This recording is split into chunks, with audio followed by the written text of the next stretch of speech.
On y va, Nathan. OK. Ouais, c'est parti. Bon, bonjour à tous et à toutes. Il y a au moins une dame, une demoiselle qui est là. Donc c'est parfait. Je pense qu'il y a d'autres personnes qui vont arriver au fil du temps. Avant de laisser la parole à l'intervenant Nathan Ribaud, qui se présentera bien sûr mieux que ce que je pourrais faire. Trois petits éléments. Je rappelle un petit peu comment se déroule les webinaires, pour ceux qui n'ont pas encore l'habitude. Il y a donc un intervenant qui va intervenir sur une thématique particulière, on en parlera après. Globalement, le temps pour lui est aux alentours d'une demi-heure. La demi-heure suivante, écoutez, c'est plutôt une discussion autour des questions que vous aurez à poser et des réponses qu'il aura à amener. Et puis, on s'arrêtera là. Sachez que donc le webinaire est enregistré et que vous pouvez effectivement revenir dessus sur le replay sur format BAD TV. Deuxième élément, vous voyez un petit peu vous savez qu'il y a une lettre info, le numéro 3 est sorti, on devrait sortir le numéro 4 bientôt. Voilà, avec un visuel complètement maintenant adapté un peu au logo de la Fédé, aidé par la communication, que je remercie fortement pour avoir contribué à ça. Et donc, ça sera plus la page qui a été faite pour moi, qui était horrible sur un plan communicatif, mais c'est pas mon métier, donc j'étais plutôt content qu'on me dise que c'était pas très beau. Voilà, et que là, effectivement, vous avez un nouveau visuel qui sera donc présent en principe fin mars, début avril sur la prochaine lettre. Prochain webinaire numéro 16, donc le mardi 14 avril, qui sera autour des suivis de la charge d'entraînement. Ça sera Lara Algral qui présentera ça. Et pour laisser la parole à Nathan Ribaud, juste pour vous dire qu'on parle beaucoup de la relation entraîneur-entraîné et de l'importance que ça a. On sait qu'il y a des choses qui se passent avant, on sait qu'il y a des choses qui se passent après. Et Nathan va nous parler un petit peu de comment ça se passe pendant. Nathan, à toi. Merci encore d'être avec nous sur ce jeudi, au prochain webinaire. Voilà. Il n'y a pas de souci. Déjà, bonjour à tous. Merci d'être présent. Donc, pour me présenter un peu rapidement, Nathan Ribro. Je suis en master EOPS, donc master STAPS à Brest. Donc, actuellement en master 2. Donc, en master 1, j'ai pu travailler là, sur cette thématique de la coordination interpersonnelle entraîneur-athlète en situation de coaching. Donc, pour une problématique un peu plus terrain, ce serait comment l'entraîneur et l'athlète coordonnent leurs actions en situation de match. Et là, maintenant, moi, je suis pas du tout issu du badminton. Et du coup, maintenant, je suis en stage au Stade Rochelet où, où je suis chercheur stagiaire et où j'interviens sur l'intelligence émotionnelle et les compétences émotionnelles. Donc, je vais vous présenter un peu ce que j'ai pu faire dans mes travaux de ma première année de master. Donc, en contexte, tout d'abord, on est parti du constat que dans la littérature scientifique, en badminton, il y a eu énormément d'études sur le coaching entre les sets ou sur le coaching lors des pauses à 11 points. Et on a pu voir, mais très peu d'études sont intéressées à enfin, au coaching en situation de match. Or, on sait que ce style de coaching nécessite des ajustements mutuels, des stratégies de communication et peut parfois engendrer des tensions. Donc là, c'est pas en badminton, mais on a un exemple de ce qui a pu se passer en tennis de table avec Alexis Lebrun qui dit des mots un peu forts à son coach. Et donc, c'est ce qui nous a amené à s'intéresser justement à cette coordination interpersonnelle entraîneur-athlète en situation de coaching.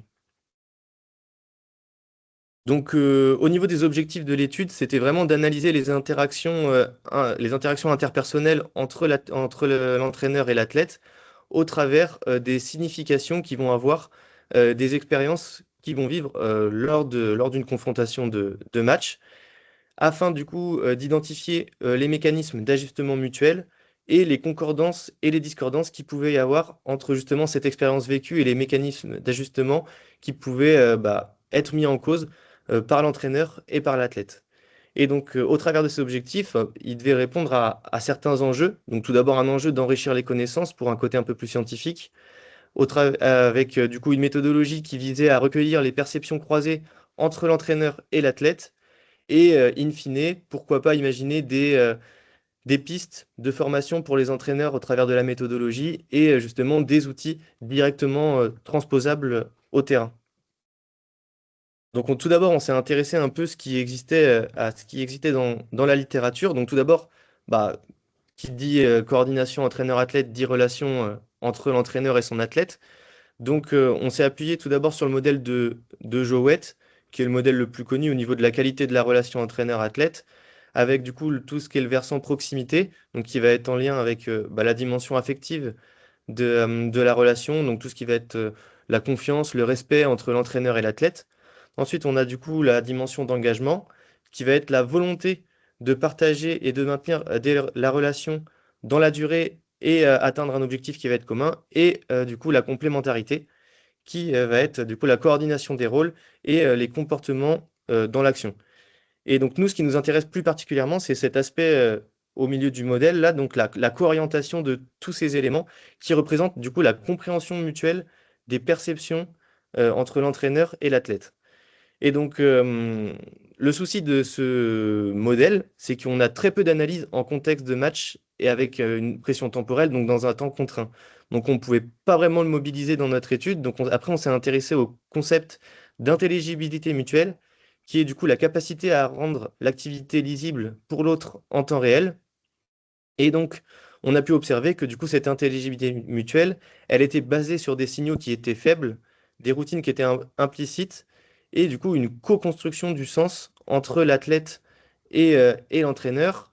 Cependant, c'est pareil, ce concept, lui, il est très peu mobilisé en sport, et donc ça nous a amené à nous concentrer sur le modèle de la conscience collective de la situation, qui est la capacité partagée des membres d'une équipe à percevoir et à comprendre, anticiper collectivement les éléments clés d'une situation, en prenant le postulat que la relation entraîneur-athlète, on pouvait considérer ça comme une équipe à partir du fait qu'une équipe se forme à partir du moment où on a plus d'une personne qui intervienne dans la performance. Et donc, ce modèle de la conscience collective de la situation, il part du postulat que, du coup, chacun a sa conscience de la situation, donc vit le moment d'une certaine façon, perçoit des choses différemment, comprend les choses différemment, ce qui l'amène à agir différemment. Et lorsque plusieurs membres d'un groupe ont un partage justement de cette conscience de la situation, on a une co-construction dans l'action qui s'effectue. Et du coup, dans la littérature, cela montre qu'il y a une coordination. Ça amène à une coordination plus fluide. Donc après, pour revenir un peu à un aspect plus terrain, on voit que dans les sports à forte intensité cognitive comme le badminton, interpréter les indices de jeu pour formuler des intentions et prendre des décisions, donc c'est quelque chose de plutôt important, et que du coup la communication de l'entraîneur influence l'engagement et la prise de décision de l'athlète. Et en badminton, c'est crucial de comprendre comment la représentation de l'entraîneur et du joueur s'aligne ou non, et du coup leurs conséquences sur la coordination et la performance. Et donc ça nous a amené à faire émerger notre problématique. Donc du coup, comment la conscience de la situation de l'entraîneur et du badiste les amène à partager des significations des expériences vécues, et comment ce partage ou non de leur conscience de la situation, donc de la conscience collective de la situation, impacte la performance. Donc, pour tout ce qui va être méthodologie, donc on a eu nos participants, on avait un entraîneur qui du coup intervenait enfin coachait deux badistes de niveau national, donc ce qui nous a fait deux diades à étudier. Et du coup, au niveau du recueil de données, donc dans un premier temps, on est allé sur une compétition où on est allé filmer deux matchs par badiste. Et donc, du coup, suite à ça, on est allé chercher deux séquences par match pour chaque badiste, ce qui nous faisait 8 séquences en tout à étudier. Et derrière, on a mené un entretien d'autoconfrontation avec l'entraîneur et avec chacun des badistes. Donc, dans ces entretiens, on était en visioconférence. Donc, on avait soit l'entraîneur, soit le badiste avec nous et on le confrontait à la situation aux situations qui avaient été ressorties, qui avaient été séquencées, et on venait poser des questions sur l'expérience vécue par l'entraîneur et par le badiste.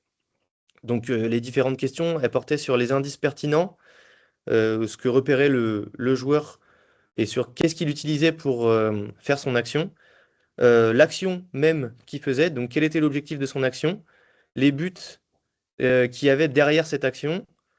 Après, je crois qu'on avait du coup les connaissances qu'il mobilisait dans la situation pour performer, et du coup les attentes qu'il avait de son action et les attentes aussi qu'il avait de l'autre. Donc, par exemple, si on prend l'exemple, quand on était avec le badiste, on lui posait la question, qu'est-ce que tu attends de ton entraîneur? Et inversement pour l'entraîneur. Donc après avoir mené ces entretiens d'autoconfrontation, on a du coup j'ai retranscrit les entretiens et on a reconstruit les chroniques de match. Donc la reconstitution des chroniques de match, c'était le fait de mettre en face l'action du badiste avec la verbalisation qu'il en avait faite. Et donc ensuite, on venait coder du coup cette activité, ce verbatim, enfin les éléments qu'il nous avait transmis lors de l'entretien, et on venait coder en mettant du coup quels éléments verbalisés correspondaient à l'action, à la connaissance, à l'indice pertinent, etc. Et derrière, on venait faire la même chose avec l'entraîneur, et on synchronisait du coup cette analyse en articulant les activités de l'entraîneur et, euh, et du badis. Donc on mettait face à face les différents éléments. Et du coup, derrière, on venait coter par soit plus, soit moins, soit plus ou moins euh, la, la, la concordance entre justement les verbatims du coach et les verbatims du badiste. Donc du coup, au niveau de nos résultats, donc là c'est pour la première diade, on voit que globalement le partage il est positif. On a énormément de plus là dans le tableau, avec notamment les indices pertinents, les buts, les attentes et les attentes de l'autre qui sont énormément partagés entre les deux acteurs.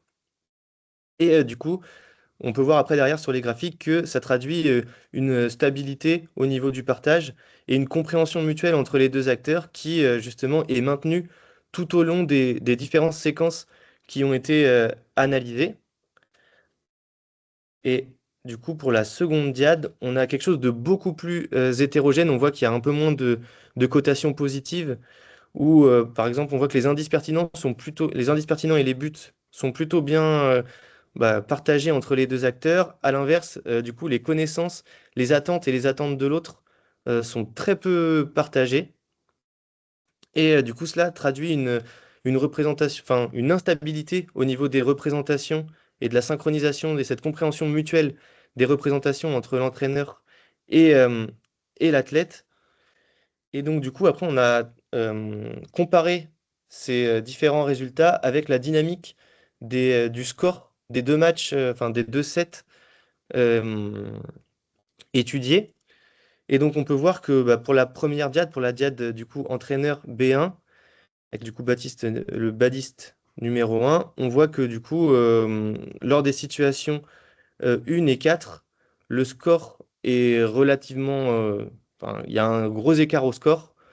Et pour la situation 2 et 3, les scores sont beaucoup plus serrés, mais pour cette diade-là, on voit que si on fait le lien avec les résultats précédents, le partage, il a toujours été stable et cohérent, ce qui a permis, du coup, si on prend la situation 4, au badiste de maintenir lors des situations 2 et 3 cette contenu du partage pour, du coup, ensuite prendre l'ascendant.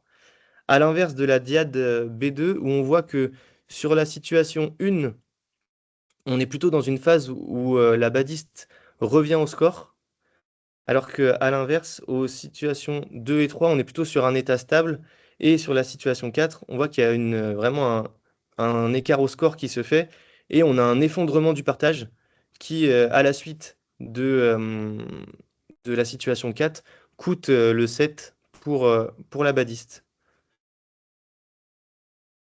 Donc au niveau de la discussion de ces différents résultats, donc comme on a pu le voir, pour la diade de l'entraîneur et de B1, on a un partage qui est plutôt stable et cohérent.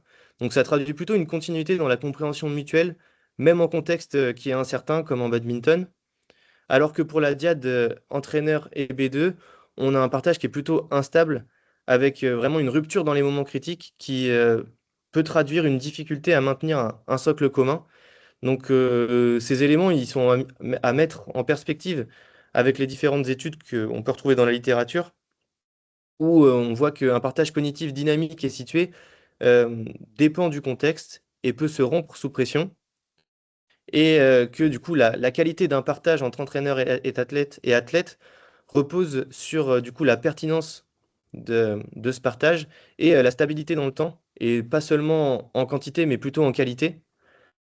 Et donc ça nous permet de faire quelques interprétations. On peut imaginer que pour la diade ENB1, on a une relation qui est plutôt construite avec des routines partagées, un langage commun, qui leur permet d'avoir une meilleure adaptabilité en match. Et à l'inverse, pour la diade ENB2, on a une absence de repères communs qui, du coup, peut traduire une difficulté à s'ajuster dans les moments de crise. Donc un autre élément de notre discussion, c'est la nature des contenus partagés et l'implication relationnelle. Donc de façon générale, dans les résultats, on voit que les contenus les mieux partagés, c'est les indices pertinents, les buts et les attentes. Et les contenus qui sont peu partagés, c'est les connaissances techniques, stratégiques et les attentes vis-à-vis de l'autre. Ce qui, du coup, là, dans notre cas, traduit une faiblesse de la co-orientation dans la diade ENB2. Et donc, c'est à mettre en perspective avec, du coup, le modèle que j'ai pu présenter lors de la revue de littérature, où on voit que le partage des attentes et des connaissances, c'est essentiel pour la qualité de la relation entraîneur-athlète, notamment la co-orientation, donc la façon de se coordonner, non, de la compréhension mutuelle et la perception de chacun.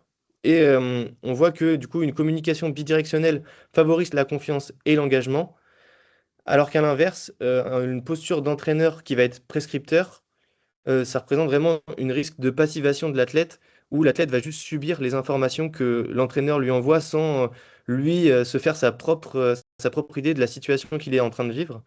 Et donc, au niveau de l'interprétation, on voit que du coup, pour la diade ENB1, la verbalisation mutuelle amène une relation de confiance. Donc, du coup, l'athlète devient acteur de la construction du sens, et c'est pas juste l'entraîneur qui vient lui donner des informations sans que l'athlète ait son mot à dire. Et à l'inverse, pour la diade ENB2, on avait une communication, ça a été très frappant au niveau de la vidéo, on avait une communication qui était extrêmement descendante, et donc on voyait vraiment la badiste qui avait moins d'autonomie et qui avait du coup une coordination beaucoup plus fragile.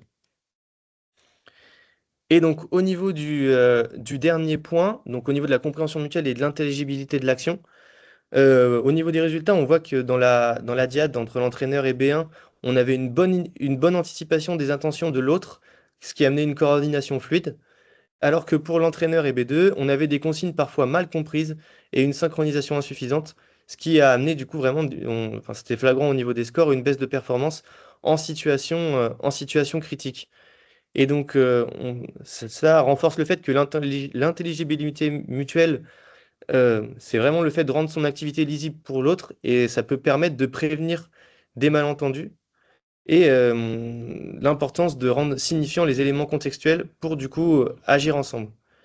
Donc, au niveau de l'interprétation, ça peut traduire du coup l'incompréhension entre l'entraîneur et B2, pas seulement sur des ratés de communication, mais sur un problème qui peut être peut-être plus profond et qui peut révéler l'absence d'un langage commun et de routine de régulation entre l'entraîneur et son badiste. Et donc, pour conclure, globalement, mon étude, elle a renforcé l'idée du fait que parfois la fréquence des échanges n'est pas forcément le plus important, mais c'est plus du coup la qualité de ces échanges et la qualité du partage entre l'entraîneur et l'athlète qui va être important en situation de match. Et donc d'où ce fait de peut-être limiter la transmission verticale d'informations aux badistes, mais d'avoir davantage de co-construction avec un échange entre les points, imaginons, sur cette situation. Et on avait aussi, pourquoi pas, un intérêt à former les entraîneurs sur l'entretien d'autoconfrontation, à travailler bah, du coup lors des séances d'entraînement ou peut-être en pré-compétition. Et du coup, l'étude avait aussi certaines limites. L'échantillon, il est faible. Étudier deux diades, on ne peut pas rendre le phénomène généralisable. Et aussi, du coup, la temporalité des EAC. Normalement, quand on passe un EAC, on essaye de le faire passer 2 semaines maximum après la compétition. Or, pour question d'organisation, ça n'a pas été possible dans mon cas. Donc les entretiens ont été passés, je crois, 3 semaines après qu'on ait filmé les situations. Et on a aussi rencontré un souci technique où j'ai fait l'entretien avec un badiste, sauf que l'enregistrement n'a pas fonctionné. Donc j'ai dû le rappeler dans les 5 minutes après l'entretien et refaire passer l'entretien. Donc là-dessus, on avait un biais parce qu'il savait déjà quelle situation j'allais lui proposer, lui montrer et quelles questions j'allais lui poser. Donc ça a pu aussi biaiser un peu la, la précision des réponses qu'il a pu me donner. Et il y avait aussi un manque d'expérience du chercheur de ma part, parce que du coup, la formation à l'entretien d'autoconfrontation, on l'a eu, nous, simplement lors de mes études. Enfin, je l'ai eu lors de mes études quelques mois avant de faire passer ces entretiens, et c'était la première fois que je faisais passer ces entretiens.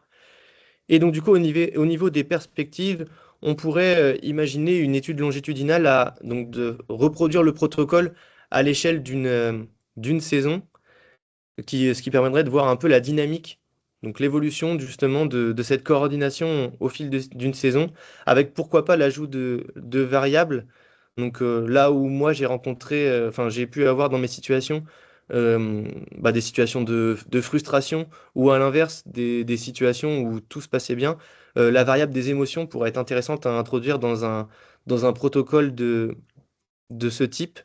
Et du coup, ça amène aussi à réfléchir sur la modalité de communication des entraîneurs, sur du coup vraiment cette fréquence des échanges et du coup la qualité du partage que peuvent avoir entraîneurs et athlètes. Et donc voilà, après voilà, c'est quelques lectures que je pourrais vous conseiller d'aller voir, notamment avec les travaux de Joët sur la relation d'entraîneur et, euh, et de l'athlète. Et les travaux, pourquoi pas, de aussi Hensley, là, l'étude en 1995, qui du coup vient traiter de la conscience collective de la situation et de comment peut fonctionner une équipe, comment se partagent les informations d'une équipe, ce qui est totalement transposable à, à une équipe formée d'entraîneurs et d'athlètes dans une diade. Donc c'est bon pour moi. Merci beaucoup pour votre attention et n'hésitez pas si vous avez des questions.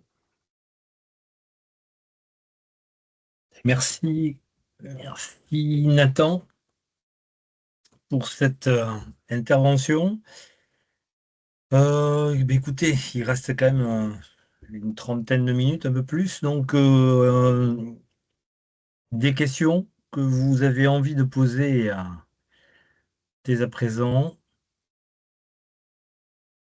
Levez peut-être un petit peu la main ou prenez directement la parole, hein, il n'y a pas trop de soucis.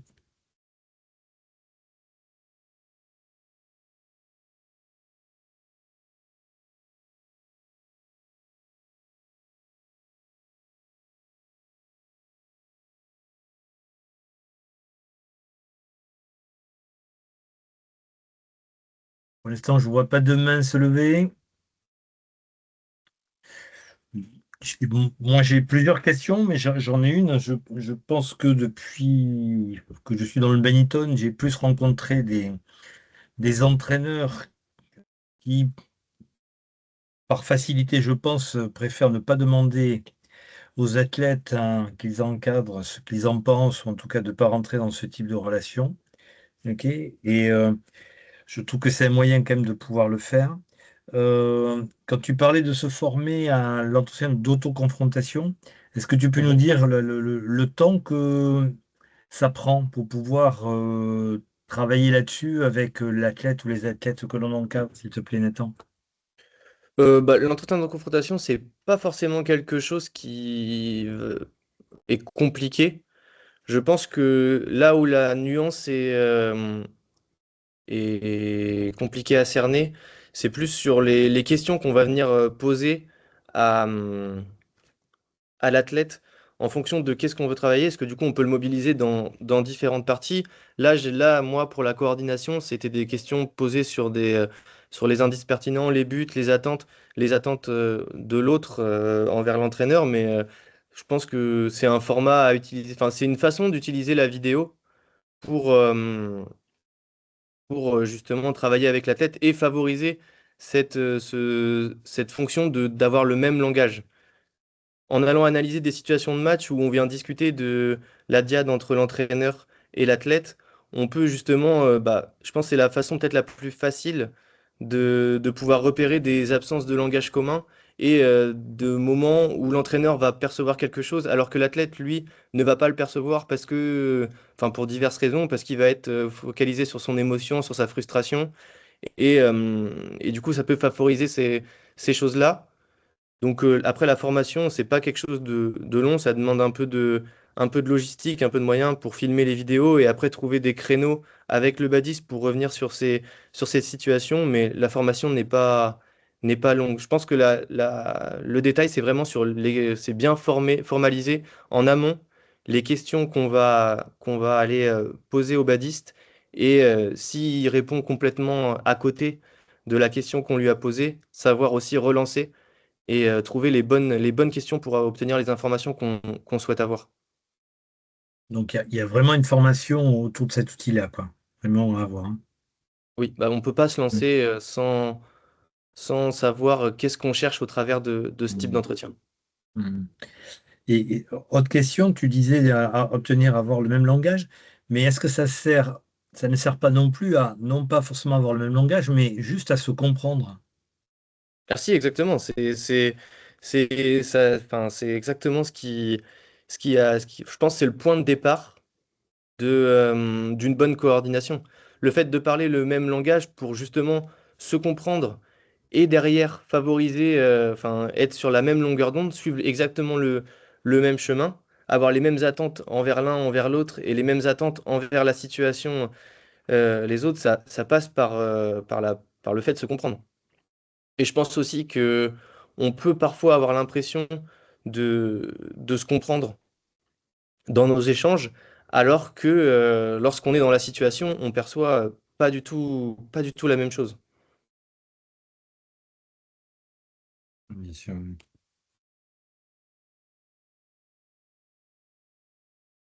Prenez la parole ou levez la main si vous voulez en direct. Pour l'instant, je ne vois personne. Alors qu'il y a. Euh, Est-ce qu'il y a d'autres façons d'aborder ça au-delà des. Ou en tout cas, non, non, c'est pas la question que je posais. C'est euh,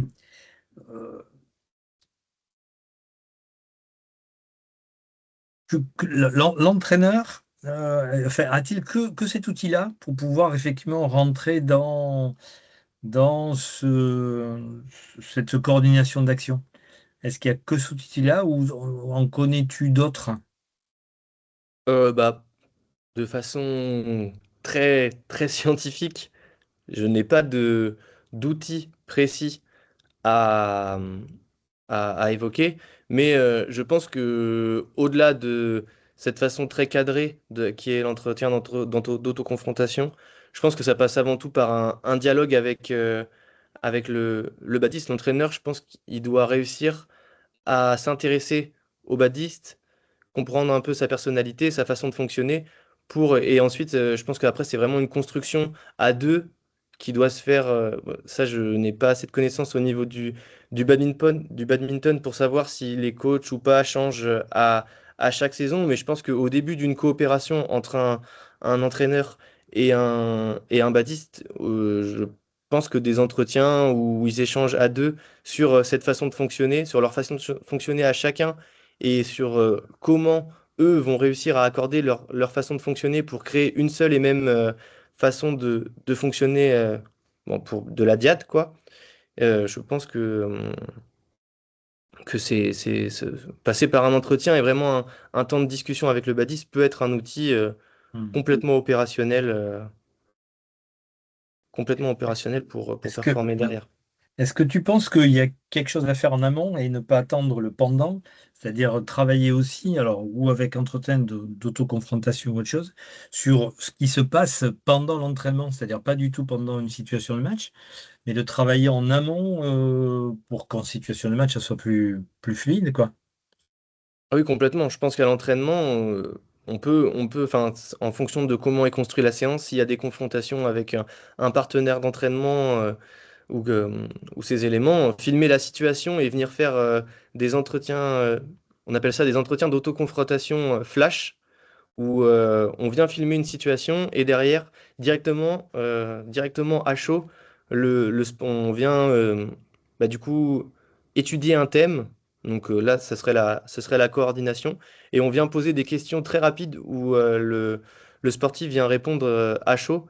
Ça peut complètement être mis en place à l'entraînement et selon moi, ce ne serait que bénéfique pour la performance en situation de match.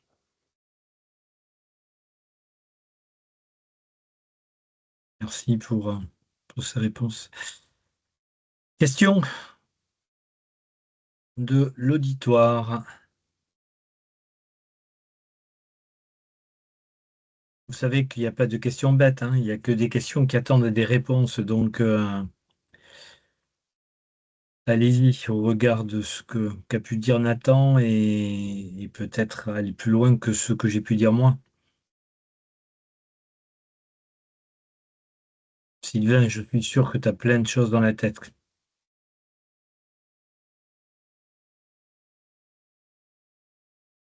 T'es sûr que tu allais me solliciter. Bonjour Mais Sylvain. bonjour. Mais non, j'ai pas plus de questions, c'est assez clair. Enfin, ça rejoint. Non, je suis désolé, Michel. J'ai pas de questions là, pour le coup. Euh, ce qu'il y a, moi donc je vais continuer, mais n'hésitez pas à m'interrompre, hein. Est-ce qu'il y a eu confrontation entre les deux, c'est-à-dire entre l'entraîneur et l'athlète, hein, puisque là, l'autoconfrontation, c'était juste l'athlète, hein, au regard de ce qu'il avait fait, l'entraîneur par rapport à ce qu'il pensait, mais est-ce qu'il y a eu une confrontation des deux en in situ? Non, on n'a pas confronté l'entraîneur et l'athlète ensemble. Hmm.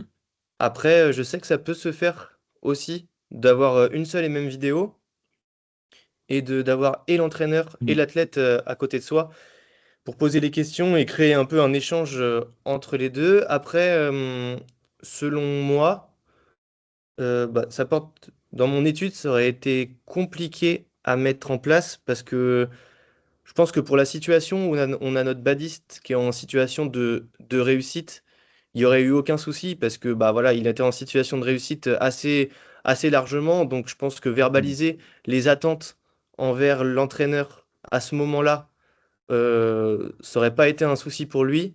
Après, possible que la situation où le badiste était plus en difficulté, créer une confrontation justement entre du coup le badiste et l'entraîneur au même moment sur la même vidéo, sur les mêmes éléments. Je pense que ça peut être source de conflits. Et au-delà de ça, simplement le badiste ou l'entraîneur qui se serait moins confié sur les éléments qu'ils percevaient eux réellement par peur de soit blesser l'athlète ou soit aller à l'encontre de l'entraîneur. Hmm.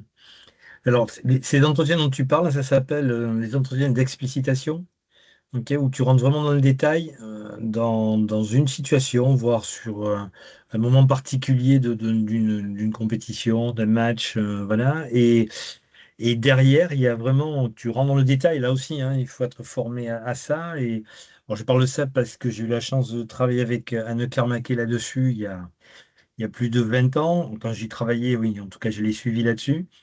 Et ensuite, il y avait donc un verbatim comme tu as fait, et puis il y avait une confrontation, ou en tout cas un échange d'idées, puisque l'entraîneur était aussi sollicité pour expliciter ce qu'il voyait effectivement des mêmes matchs ou des mêmes moments de match. Et après, il y avait effectivement un entretien entre les deux, quoi, pour essayer de bien comprendre des éléments que l'entraîneur percevait d'une certaine façon, et alors que l'athlète le percevait la situation d'une façon, mais tellement différente parfois. Et d'ailleurs, on peut comprendre comment l'entraîneur et l'athlète se séparent, parce qu'ils ont la compréhension de la situation qui est diamétralement opposée, quoi. Alors que un l'a vécu, l'autre la voit, et l'interprétation des deux n'est absolument pas la même. Donc ça corrobore ce que tu dis, Nathan, on peut aller encore plus loin, euh, quand même plus loin. Après, est-ce que la notion de... Alors là, Sylvain est là, mais il y a d'autres personnes encore sur le terrain. Il y a aussi le désir de l'entraîneur à vouloir vraiment s'interroger sur ça, quoi. Est-ce que toi, t'as pas rencontré du tout de problème avec l'entraîneur et les athlètes là-dessus? Moi? Oui, Non, Nathan? du tout. Du tout, du tout. Moi, bah, du coup, vu que je suis pas du tout issu du badminton, c'était ma directrice de mémoire, Julie Cabidi, qui m'a mis en contact avec l'entraîneur. Et l'entraîneur était hyper ouvert à ça et m'a même demandé de recevoir les résultats derrière de mon étude pour pouvoir améliorer sa pratique. Donc non, moi, ils étaient vraiment pas réticents et ils portaient un vrai intérêt au sujet. Hmm. Plus, je pense, plus l'entraîneur que les badistes pour qui enfin, on les a, enfin, oui, on leur a pas imposé, mais on leur a proposé et ils étaient d'accord parce que ça leur prenait pas trop de temps, mais avec un peu moins d'intérêt pour la thématique pure que ce que pouvait avoir l'entraîneur. Hmm. Ah oui, ouais, ouais, d'accord. Donc les athlètes étaient, bon, ils l'ont fait, mais ils étaient pas réticents, mais plus, ouais, ils étaient plus loin de l'intérêt de ça que l'entraîneur, quoi. Oui, oui, oui, oui. Ils D'accord. avaient un intérêt parce qu'on leur a présenté, on leur a envoyé un document présentant l'étude en amont. Et, Hmm. mais sinon, ils m'ont pas plus questionné sur les concepts, sur la thématique de l'étude que ça, à l'inverse de l'entraîneur qui, lui, s'est vraiment intéressé au projet, aux mémoires, au projet. Donc ouais, non, non. Après, il y avait aussi des contraintes un peu logistiques où sur la compétition, on pouvait pas filmer tout le monde au même moment. Et du coup, c'est les deux badistes qu'on a eu le plus l'occasion de filmer et qui avaient les situations les plus intéressantes à étudier. Ouais. Donc ça veut dire que les athlètes t'ont pas demandé les résultats. L'entraîneur avait envie d'avoir les résultats, mais les deux athlètes, pas forcément. L'entraîneur me les a demandés directement avant même que je lui propose. Et, mais par contre, du coup, je proposais aussi aux athlètes et ils étaient d'accord, mais sans grand. Enfin, c'est parce que je leur ai proposé, donc ils m'ont dit oui, parce que eux, ça n'engageait aucun investissement de leur part, ils recevaient les résultats et voilà. C'est vrai, ouais, ouais, je trouve ça étonnant, ouais. Parce que enfin, quand je circulais encore un peu, mais quand je circulais vraiment sur le terrain, les athlètes demandaient une relation entraîneur-entraîné forte. Et donc, tout ce qui pouvait permettre ça, ils étaient fortement intéressés. Mais peut-être que je suis déjà old school, quoi. Je suis peut-être déjà trop vieux et que ça a changé et que ça a bougé. J'ai pas l'impression parce que les quelques éléments que j'ai avec quelques athlètes, ils attendent aussi cette relation forte, quoi. Alors je sais pas. Peut-être que là, Sylvain, tu vas peut-être pouvoir répondre. Que tu me Voilà. Mais il y a d'autres personnes. Euh, Il y a Vincent aussi qui peut parler et peut-être ouais, enfin, d'autres personnes. Moi, j'ai pas tout à fait, c'est Sylvain là, j'ai pas tout Ouais. à fait le même sentiment que toi. Je pense que c'est assez partagé en fait, enfin, de ce que je sens, Oui, oui. aussi Ouais. bien chez les coachs. Alors partagé, je sais pas si c'est du 50-50 ou du 60-40, ou aussi bien chez les coachs que chez les jeunes, notamment les plus jeunes, on va dire, ceux qui arrivent, quoi. Mm. Ouais, il y a les deux, il y a les deux écoles, quoi. Il y en a qui attendent très peu et d'autres qui attendent beaucoup. J'ai toujours vécu ça et j'ai pas la sensation qu'il y a vraiment une proportion plus importante des deux, enfin c'est pas des écoles, mais des deux, Ouais, d'accord. des façons de partager la relation entraîneur-entraîné. Et c'est pareil chez les coachs. Après, les coachs, ils ont tendance à être mieux formés et, enfin, en tout cas, oui, beaucoup mieux formés que par le passé, beaucoup plus de connaissances plus tôt. Donc, ces connaissances-là font peut-être que bah, quand tu as plus de connaissances ou quand tu as vécu plus de choses, ou bah, tu peut-être peut-être que tu as plus de certitude et que tu es moins dans le dialogue que par le passé où justement nous, enfin, on découvrait plus on découvrait plus de choses, quoi. Mm. Et puis aussi, la fait que tout est accessible pour un entraîneur. On peut faire sa séance de badminton sur ChatGPT si on veut. Merci Sylvain de donner des bonnes idées. Non, mais c'est vrai. Enfin, moi, Donc, du coup, bah, voilà, il y a plus accès à des connaissances rapides. Donc, Ouais. c'est plus facile de les retranscrire après. Voilà, et c'est sûr que le fait d'être dans un monde où on a tout rapidement fait que ben, passer par le dialogue et les échanges, ça prend forcément plus de temps. Alors quand tu dis retranscrire, je dirais plutôt recopier, parce que retranscrire, retraduire, c'est encore une autre démarche. Parce que recopier ce que ChatGPT ou une autre Oui, oui, non, plateforme mais peut proposer très bien.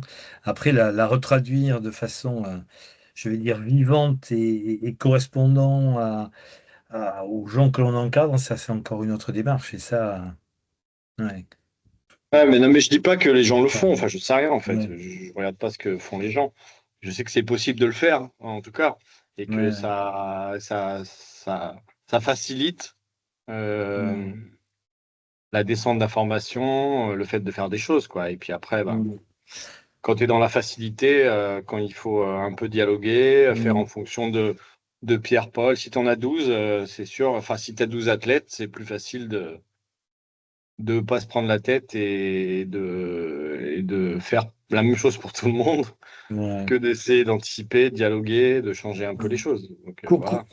Mais Petite bon. question à Nathan et à tout le monde, là, c'est si on s'aperçoit qu'il y a, sur une étude, il y a beaucoup de moins, c'est-à-dire vraiment des décalages énormes entre l'athlète et l'entraîneur, comment on peut inverser le processus selon vous?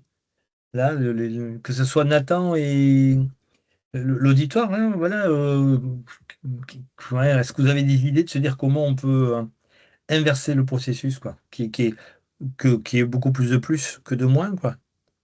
Inversé en situation de match directement ou en amont Ben, ou je sais pas. post-compétition? Ouais, peut-être qu'une des solutions, c'est de bien travailler en amont.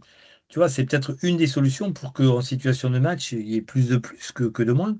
Ça, c'est une solution. Mais est-ce qu'il peut y avoir des situations où on est plus à l'entraînement, ok, hein, et en compétition, on est complètement en décalage? Est-ce que c'est possible selon vous là? Je pense qu'en compétition, sur les temps de pause à 11 points, je sais pas vraiment du coup ce qui se transmet à ce moment-là, mais moi je perçois ça comme ouais, je pourrais percevoir ce moment, ce temps comme que si on voit que notre badiste perd complètement pied et que l'action, enfin ce qu'on attend de lui n'est pas du tout coordonné avec ce qu'il produit, je pense que venir questionner, venir échanger sur sa perception à lui de ce qu'on peut transmettre en tant qu'entraîneur comme information, venir clarifier sur ce qui se passe dans le moment vécu. Peut être une façon de venir inverser la tendance et d'en apprendre du coup de plus en plus sur son athlète et s'ajuster sur les sets qui suivent, voire même les rencontres qui s'enchaînent, au travers du questionnement du badiste. Ouais, ouais. Est-ce que tous les badistes aiment bien être questionnés sur le coaching? Est-ce qu'il y en a qui préfèrent surtout ne pas être questionnés? Est-ce qu'il y en a qui préfèrent te questionner sur le premier set et pas sur le deuxième? Est-ce que c'est pas des choses à savoir en amont pour faciliter effectivement cette coordination in situ là, pendant une rencontre match? Je pose la question un peu à tout le monde, hein. Alors j'ai quelques idées hein, par rapport au terrain que j'ai pu faire moi, mais Sylvain. Euh, j'ai pas levé la main, hein. Ah, je croyais, Non, pardon. non, non, Je non, croyais. vas-y, vas-y. Non, mais en plus, j'ai un truc à dire. Je trouve que c'est Ouais. important d'être sur la même longueur d'onde du départ. Et on parlait des entretiens, les EAC là, je n'ai plus là, mais bon. Des entretiens avant les compétitions, etc., ou avant les matchs, ou ce genre de choses. Il y a aussi une chose qui est importante, enfin, je trouve, et c'est parfois là où peut-être ça déconnecte un peu, c'est les entretiens ou les discussions qu'on peut avoir avec nos athlètes sur leurs objectifs. Moi, j'aimerais bien, c'est quelque chose que j'aimerais approfondir, que j'essaie de me questionner beaucoup. Et j'en avais déjà parlé avec des psychologues ou des préparateurs mentaux. C'est que, en fait, l'entraîneur, souvent, il dirige, quand il pose des questions aux athlètes en début de saison, on va dire, sur les objectifs, les questions, elles sont très dirigées par moment. Elles sont très fermées, en fait, et du coup, ça se transforme en entretien d'objectifs, mais les entretiens d'objectifs, c'est les miens que moi je t'ai amené, surtout chez les jeunes qui ont moins de que moi je t'ai amené parce que je te vois pouvoir faire ça et pas forcément l'objectif ou l'envie ou l'attente a le joueur. Et ça aussi, c'est quelque chose, je pense, qu'il faut prendre en compte et à cœur parce que c'est difficile de partager après dans l'action, d'échanger sur si on n'échange pas sur la même chose et si on n'a pas le même objectif, ou en tout cas on ne connaît pas, ou on a transformé l'objectif de l'athlète en bah après c'est difficile de s'entendre et c'est difficile surtout que lui il trouve son compte parce qu'on va l'amener sur des je sais pas si je me fais bien comprendre mais voilà un peu le postulat de départ, je trouve qu'il est important. Ouais, objectif de l'athlète hein, ou objectif de l'entraîneur. Et le tir-espace, c'est on construit, on co-construit effectivement l'objectif, mais qui se rapproche quand même d'un peu plus, en tout cas, de ce que voudrait l'athlète, quoi. Ouais. Ouais. Ça, c'est des fois une erreur, je pense, du départ, qui peut être source, en fait, du fait que l'athlète, ben, il trouve que les échanges, ils sont de moins en moins intéressants au fil Mm. des entraînements ou au fil des compètes, parce que nos échanges, ils sont dirigés par les objectifs, et si les objectifs de départ, ils sont mal fixés, bah, les échanges, ils donnent rien Mm. des fois. Mm.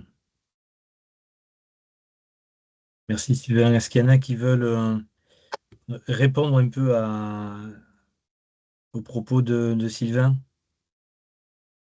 BL, c'est Bertrand Louvet ou c'est oui, Corentin, je vais te laisser la parole. BL, c'est Oui, Bertrand Louvet ou pas? Oui, oui, c'est moi. D'accord. Ok. Corentin. je rebondis oui sur les propos de Sylvain. C'est vrai que c'est bon, comme il a dit, donc important de fixer les objectifs en amont. Et peut-être même au-delà de parler d'objectifs, peut-être même la motivation de l'athlète, la motivation même de l'athlète, hein, et on revient sur ce que tu disais, sur ce que disait Nathan, sur comment il va fonctionner, quel va être vraiment son moteur. Est-ce que c'est quelqu'un qui va jouer pour le plaisir? Est-ce que c'est quelqu'un qui va être plus vraiment sur l'objectif de performance, de résultat? Et tout ça va influer, je pense, la façon dont on va pouvoir s'adresser à lui, que ce soit en amont pour préparer une compétition ou même pendant le coaching, si on voit que c'est un moment sous tension, que il y a le stress, il y a plein de paramètres qui rentrent. Euh, on sait sur quoi le recentrer peut-être et pour essayer de le rassurer. Est-ce que ça va être recentré sur de la perf, sur du résultat, avec peut-être un coaching un petit peu plus directif entre guillemets, ou alors sur quelque chose de plus plaisir et on va peut-être plus prendre en compte ses sensations, des choses comme ça. Ouais, ouais. Ouais. Est-ce que vous pensez que c'est quelque chose qui se prépare dès le plus jeune âge? Ou est-ce qu'il faut attendre d'avoir 15 ans, 16 ans, ou d'avoir un certain niveau pour en tout cas, qui est le moins de décalage possible entre la personne qui s'occupe du joueur pour rendre cette fluidité. Voilà. Est-ce que vous ne pensez pas qu'il y a une préparation en amont dès le plus jeune âge pour que le gamin sente bien que cette fluidité, elle est importante et qu'il va falloir qu'il impulse, lui ou que l'entraîneur impulse, en tout cas, ce dialogue coordonné quoi, entre l'entraîneur et lui-même, quoi. Michel, maintenant que tu m'as détecté, Bonjour euh, Bertrand d'abord. bonjour. Ouais. Moi, je pense que oui, ça se développe dès le plus jeune âge, la relation entraîneur-entraîné, et notamment sur les contenus de BAD. Alors moi, je suis plus sur un level accession au niveau, donc performance. Donc on parle beaucoup des intentions de jeu, et dans le coaching, les intentions de jeu, c'est ce qui va faire descendre les émotions, qu'elles soient positives ou négatives. Parce Mhm. que sur l'étude là que Nathan nous a proposée, on parlait des temps de parole à 11 ou 21, où nous, on apprend avec les jeunes à plus parler de tactique. Et entre les points, on est plus sur de la gestion émotionnelle, pour justement que le jeune joueur se reconcentre sur la tactique, sur l'acteur principal du match qui est l'adversaire et pas lui-même. Mhm. Et donc, dans l'entraînement, apprendre à verbaliser au gamin les intentions de jeu, ce qu'il enchaîne sur les orientations, tout ça, oui, ça s'apprend. Et du coup, ça forme un langage commun entre l'entraîneur et le joueur, et Ouais. le jeune joueur. Oui, même si au départ de l'apprentissage, hein, il y a de la mésentente parce qu'on ne comprend pas trop ce que veut dire l'entraîneur quand tu es joueur ou vice-versa, c'est l'entraîneur ne comprend pas trop ce que dit ou euh, comment on l'interprète là, voilà. Et je trouve que cet apprentissage-là, là, ouais, il se fait, enfin, en tout cas moi, je le vis plus, hein, toi Bertrand et d'autres le vivent maintenant tout le temps, mais ouais, je suis content que tu dises que ça s'apprend, quoi. Ouais, Ouais, je puis en pense. plus, pardon, vas-y, Sylvain. Ah ouais, je suis d'accord avec Bertrand. Et moi, même dès le plus jeune âge, enfin, même avant ceux dont à Bertrand, les petits, je trouve que on va pas jusqu'à. Je parlerai pas de l'acte de coaching, parce qu'on s'en fiche un peu, Ouais. mais c'est plus réfléchir sur juste ce qu'il vient de faire ou la façon dont. Voilà, il y en a pour qui c'est très difficile hein, de verbaliser, ce qu'ils ont fait hein, au tournoi du dimanche, le lundi, par exemple. Est-ce que c'était de la merde ou est-ce que c'était bien? Oui, mais pourquoi c'était bien ou pourquoi c'était de la merde? Juste ça, ces Mm. questions-là, elles sont parfois difficiles pour les enfants et pour beaucoup d'enfants. Et en fait, même si on n'a pas de réponse, moi je pense que c'est quand même bien de les poser. Et à force, ils s'habituent. Et si tu le fais pas, si tu les poses pas, ces genres de questions, bah, même s'ils répondent pas, souvent ils répondent pas. Ceux qui sont un peu timides ou qui n'ont pas de recul sur ce qu'ils font, ils répondent pas vraiment à la question, mais c'est pas grave. Il faut la poser 10 fois, à mon avis. Et au bout d'un moment, ils s'habituent. Et si on le fait pas, après, à 15 16 ans, c'est trop tard. Enfin, pour moi, après, ils sont enfermés dans un truc. Enfin, c'est comme tout, en fait. Le truc à rattraper, il est beaucoup plus profond après et beaucoup plus difficile. Donc, ceux qui sont pas habitués à parler au coaching, si on revient à ce qui a été à l'étude, ceux qui sont pas habitués à parler ou même à réagir, on va même pas parler de dialogue ou juste de réaction Mm. ou après, une fois qu'ils sont arrivés à 17 ou à 16, c'est compliqué, hein. Ah, Surtout mais oui. en une seconde, enfin en 1 minute 30. Mm. Bertrand, tu voulais dire quelque chose? Ouais, individualiser, par rapport, pour rebondir sur ce que vient de dire Sylvain aussi, euh, on a différents types de jeunes. Alors moi, je parle essentiellement des jeunes, hein, mais l'analyse tactique du lundi, comme disait Sylvain, elle doit être orientée. C'est pas raconte-moi ton match, c'est comment tu as marqué les points, comment tu as perdu les points. Est-ce que c'était dans quel secteur de jeu? Est-ce que c'était dans l'entrée d'échange, dans la construction, dans la finition? Et tout ça, c'est justement aider le gamin après à bien établir justement un langage commun et à avoir une bonne analyse objective de ces matchs, quoi. Mm. Et qu'est-ce que je voulais dire aussi? J'avais un autre Et truc. je continue comme ça va être. Est-ce que c'est pas là-dessus que les entraîneurs devraient être formés? Et ça rejoint un peu ce que disait Nathan, hein, c'est euh, travailler sur le type de questions que l'on pose. Ok, et sur une Mm, formulation bien particulière. Alors quand c'est des plus jeunes, eh bien, avec une formulation peut-être pas plus simplette, hein, ok, mais mm, mm. ils vont les toucher davantage. Ok, et puis au fil du temps, on peut rentrer parce qu'ils sont habitués effectivement à ce qu'on les interroge, à être formés effectivement à des questions un peu plus Ouais, ouais. précises, plus fines. Voilà. En tout cas, moi, c'est un peu mon point de vue, mais Bertrand, vas-y, Bah, c'est exactement ce qu'on fait nous dans les écoles de jeunes. Alors plus Club Avenir et Pôle Espoir sur ce que est en train de développer là comme outil sur les orientations tactiques techniques. On Ouais. rentre par la tactique et du coup, tu vois, le schéma rapport de force avec les trois couleurs vert, Mm. jaune, orange, les joueurs sont maintenant aguerris à Mm. ce genre de méthode.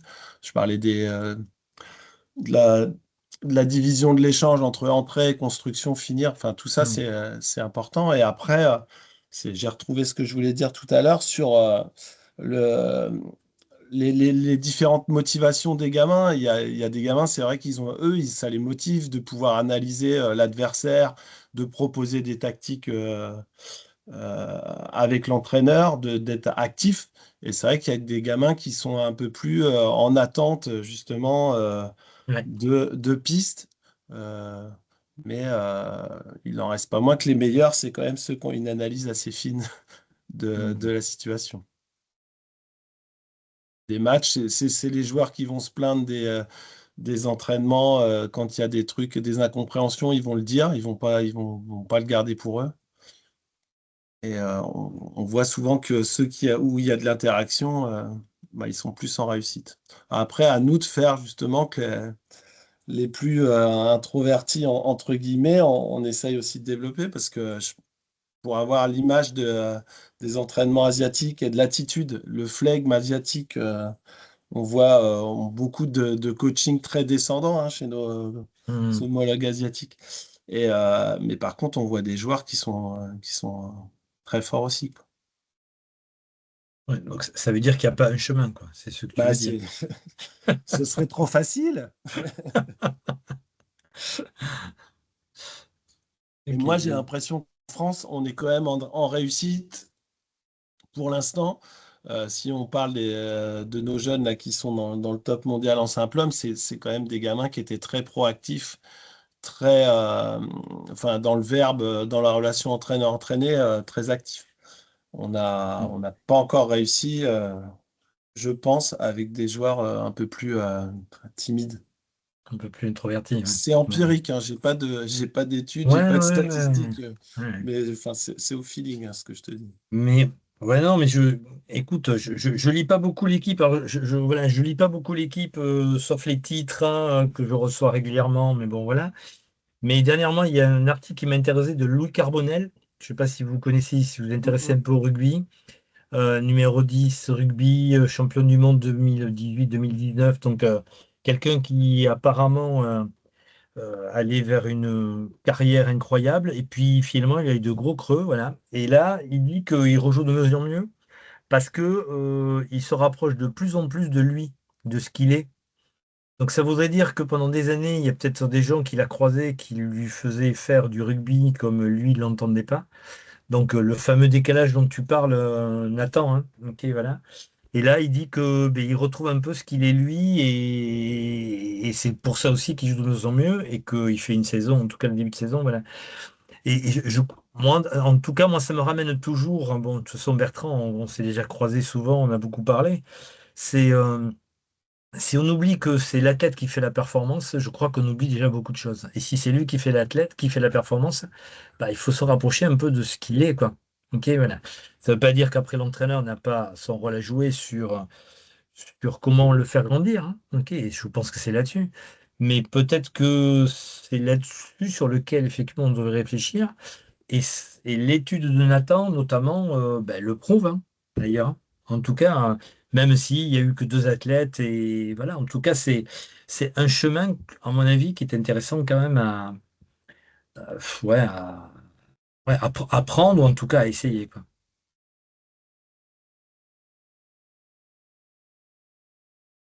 Vous avez le droit de ne pas être d'accord, bien sûr. Est-ce que, est-ce que quelqu'un veut rajouter, ajouter, dire quelque chose en particulier?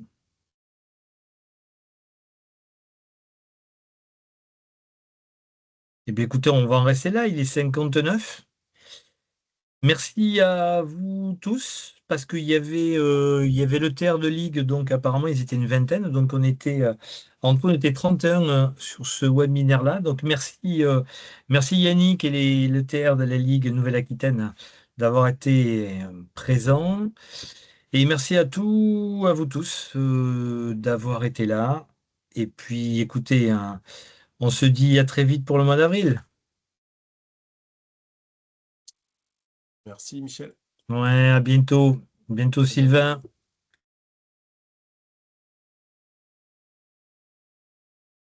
Bye bye. Corentin, Nathan, on reste là.